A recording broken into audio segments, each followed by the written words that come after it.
प्रधानमंत्री नरेंद्र मोदी गिरफ्तार होने वाले थे।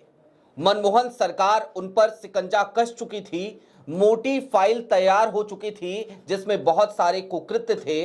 लेकिन उसी वक्त पे एक पॉलिटिशियन ने प्रधानमंत्री नरेंद्र मोदी को सुरक्षा प्रदान करी, बीच बचाव किया, बार्गेनिंग करी और कुल मिलाकर इसे इस तरीके से कहिए जैसे वो किसी ब्रोकर की तरह काम करते नजर आए। ये आरोप आज की तारीख में कभी प्रधानमंत्री नरेंद्र मोदी के पसंदीदा अफसरों में से एक ने लगाए हैं, जिनको कमिश्नर बनाया था एक खास एजेंसी का खुद प्रधानमंत्री नरेंद्र मोदी ने। कौन है वो अफसर, उसका जिक्र करेंगे। मधु किश्वर, उन्होंने कल जो आरोप लगाए वो मैंने आपको बता दिया था। वो फाइल अभी भी कांग्रेस के पास है, ये भी आपको बताया था। कांग्रेस उस पर कुछ करने का विचार कर रही है, ये भी आपको बताया था। आज ये वीडियो उसी कड़ी में एक और बढ़त है। नमस्कार, मैं स्वप्निल और आप मुद्दा देख रहे हैं। दोस्तों, आगे बढ़ें उससे पहले वही छोटी सी अपील। मुद्दा इन दिनों एक गंभीर आर्थिक संकट से जूझ रहा है। एक तरफ हमारे मेन बैंक अकाउंट्स लंबे समय से फ्रीज चल रहे हैं, तो दूसरी तरफ हमारे 2.5 साल पुराने चैनल को हमसे लंबे समय तक छीन कर रखा गया था। ऐसे में डे टू डे ऑपरेशंस में मुद्दा को काफी मुश्किलों का सामना करना पड़ता है।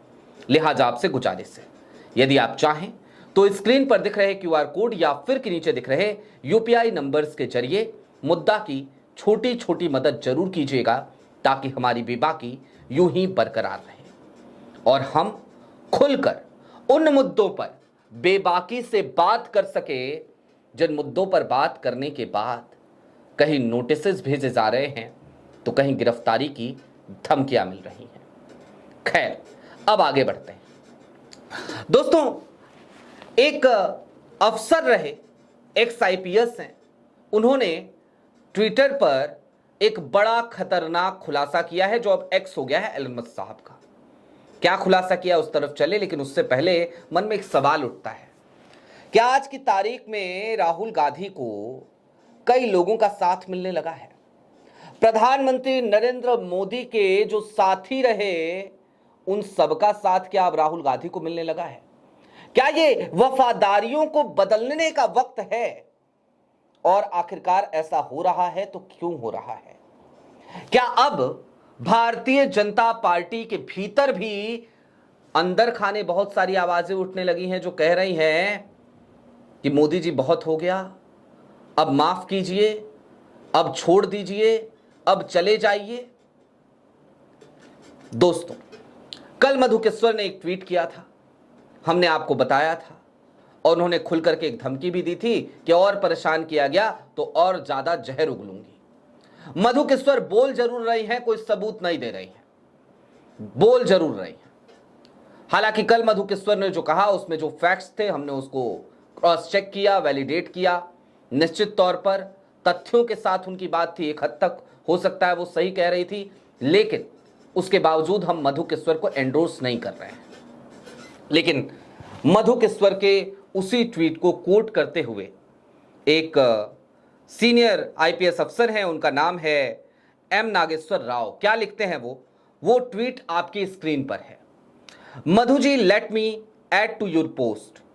During the UPA years, when the situation was extremely tense for Narendra Modi and there were strong whispers that he could be arrested any day, a senior BJP leader confided in me that Sharad Pawar had played a key role in saving Modi from arrest and loss of his position as Chief Minister of Gujarat.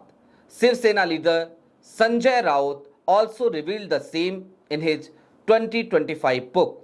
No wonder Modi repaid the gratitude by confirming the Padma Vibhushan on Sharad Pawar in 2017.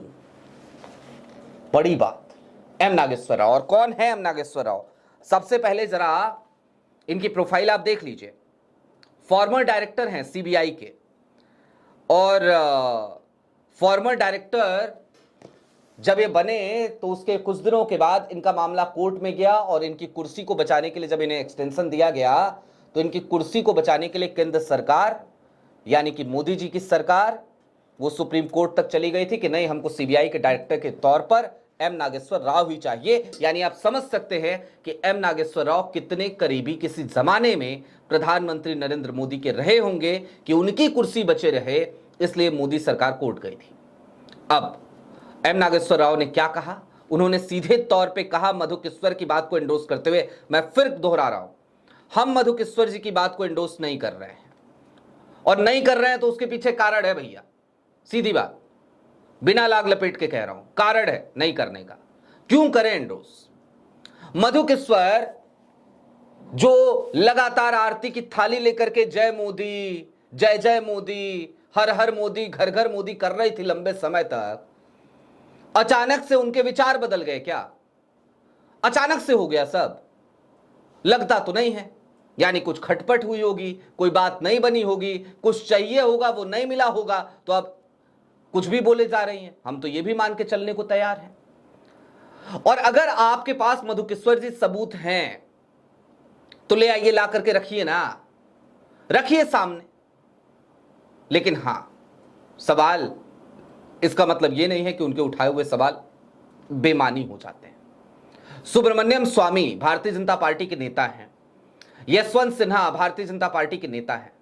लगातार ये लोग मोदी सरकार के खिलाफ बहुत कुछ बोलते हैं। सुब्रमण्यम स्वामी ने तो हदें पार कर रखी हैं।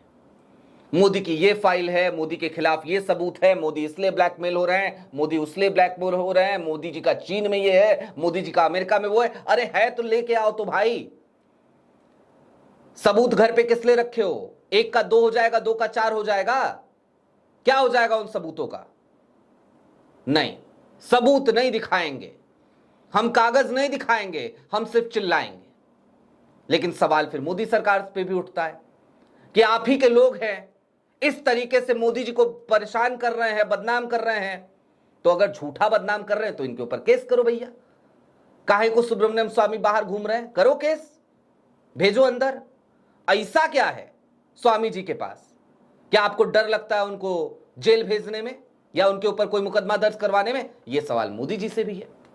खैर, मामला इतना सरल लेकिन है नहीं दोस्तों। अब एम नागेश्वर राव ने क्या कहा, जरा अंग्रेजी में मैंने वो ट्वीट पढ़ा, आप हिंदी में समझ लीजिए। उन्होंने कहा कि भाई, जो मधु किश्वर ने कहा उसी बात को आगे बढ़ाते हो कि भाई फाइल उल तैयार तो थी, और मनमोहन सरकार के समय में किसी भी वक्त, किसी भी दिन तत्कालीन गुजरात के मुख्यमंत्री यानी कि नरेंद्र मोदी की गिरफ्तारी हो सकती थी।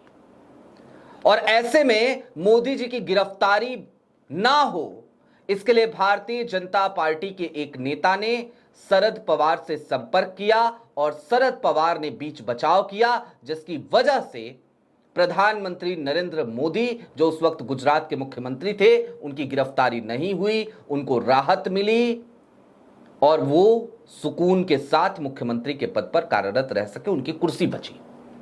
एम नागेश्वर राव यहीं पे शांत नहीं होते हैं, वो उसके आगे भी लिखते हैं कि इसी के बदले में, इसी फेवर को लौटाने के लिए 2014 में सरकार बनती है मोदी जी की, और 2017 में शरद पवार को पद्म विभूषण से सम्मानित किया जाता है। ये फेवर का रिटर्न था, रिटर्न गिफ्ट था शरद पवार के लिए मोदी सरकार की तरफ से। निश्चित तौर पर जब इस तरीके के आरोप लगते हैं तो फिर कान खड़े होते हैं। दोस्तों, मैं एक बात और वाज़ेह तौर पे आज कहना चाहता हूं, मोदी जी हमारे भी प्रधानमंत्री हैं, और हमारे भी क्या भी हटा देना चाहिए, हमारे प्रधानमंत्री। हालांकि मोदी जी हमें माने ना माने कि हम वो हमारे प्रधानमंत्री हैं कि नहीं है, क्योंकि वो तो भारतीय जनता पार्टी के ही प्रधानमंत्री नजर आते हैं। जब देखो तब चुनाव प्रचार, जब देखो तब रैली, जब देखो तब राजनीतिक उस तरीके की बयानबाजी। लेकिन हैं तो हैं भाई, प्रधानमंत्री तो हैं।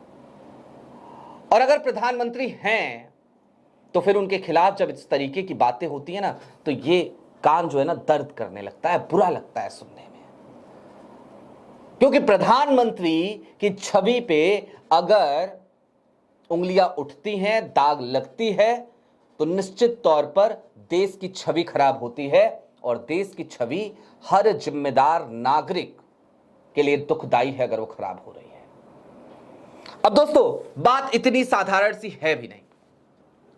एक तरफ तो कांग्रेस है, और मैं खुल करके ये भी कहूं कि राहुल बहुत ईमानदार हैं, बहुत ईमानदारी से काम कर रहे हैं, मेहनत कर रहे हैं, खूब कोशिश कर रहे हैं, लेकिन उसके बावजूद मैं नकारा कहता हूं अक्सर विपक्ष को, क्योंकि विपक्ष भी नकारापन की सारी सीमाओं को लांघ चुका है।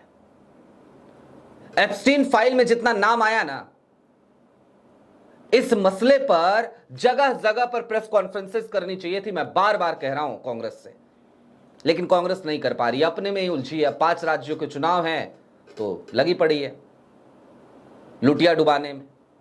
खैर, चलते चलते एक बात समझिए दोस्तों, और बड़ी साधारण सी बात है ये।